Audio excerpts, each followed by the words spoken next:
लेकिन ईत गीत बा माँ पीड़ा बादनी से बिटिया बात लगा करके कहती माई हो देखले नहीं खे लेके सुनले बानी जे तोहरा के आवाज देला ओकर नैया पार करेलू और अपना दर से कबो खाली हाथ जाए नहीं देलू। बिटिया आवाज लगा करके माँ बीड़ा बादनी से कह रहल बे का कहे मेरी मैया साज सजा दो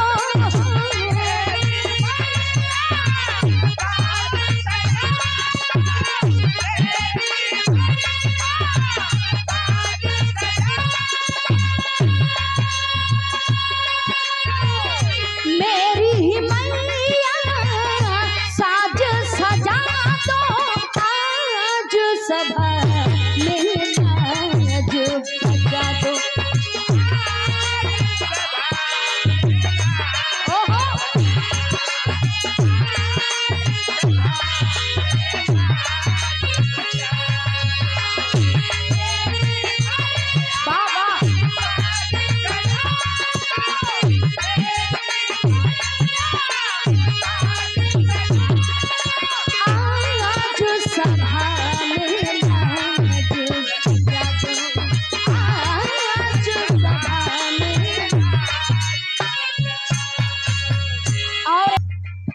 लेकिन गौर करेंगे बाबू कहा जाता है कि विद्या ददाति विनयम विनयम ददाति विद्या।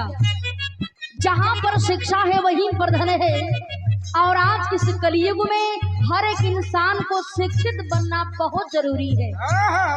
हम शिक्षा के बिना एक कदम भी आगे नहीं बढ़ सकते। विद्या में बाबू बहुत बड़ी शक्ति होती है। यदि आप धन को खर्च करेंगे धन समाप्त हो जाएगा, लेकिन विद्या को जितना खर्च करेंगे विद्या बढ़ेगी। बड़ी मार्मिक बात कवि जी लिखले हुए गौर करेंगे विद्या में कितनी बड़ी शक्ति है। कहा जाता है कि विद्या न खेती किसानी में उपजे। अरे विद्या न खेती किसानी में उपजे, विद्या जमी से निकलती नहीं है। विद्या की ना कोई पर्वत नदी है, विद्या बगानों में फलती नहीं है। और विद्या को जो कोई निष्ठा से चाहे, अरे विद्या को जो कोई निष्ठा से चाहे तो विद्या किसी की बपौती नहीं है, विद्या किसी की बपौती नहीं है। गौर करेंगे विद्या को जितना खर्च करेंगे विद्या बढ़ेगी। यदि हम पढ़े लिखे लोग हैं तो हमें समझना चाहिए कि हमारे भविष्य को संवारना है तो हमें शिक्षित बनना बहुत जरूरी है। कपड़ा थोड़ा सस्ता रहेगा चलेगा, खाना एक नंबर के ना नमक रोटी बात तब वो चली, लेकिन भविष्य को संवारना है तो हमें पढ़ना बहुत जरूरी है, अपने बच्चों को पढ़ाना जरूरी है। पहला बंद बिटिया आवाज लगा के कहे क्या कहतिया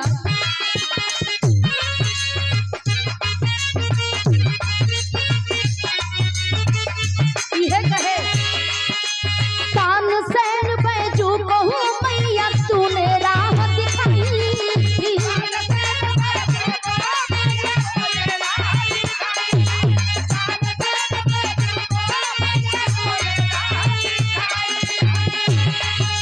कौन सिराग से दीप जला था बारिश भी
हो गई भजन, आदत बुरी सुधार लो बस हो गई भजन। मन साफ बा मालिक 1 मिनट के भक्ति के स्वीकार कर लिहन, लेकिन मुख में राम बगल में छुरी। रात दिन कितनो राम राम रटा लेकिन भगवान सुने वाला नहीं हुआ।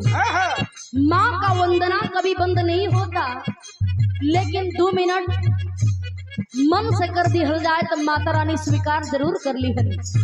वंदना के आखिरी लाइन में कहना है क्या, सूरज वीर को जग में मैया ज्ञान की राह दिखाई थी।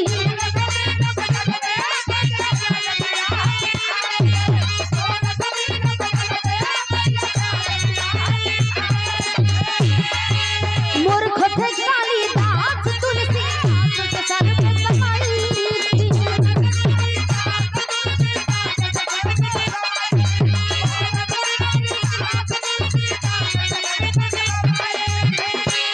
गुरु रमन के गुरुवर बिहारी राजेंद्र सीता को गवा दो आज सभा में लाज बचा दो।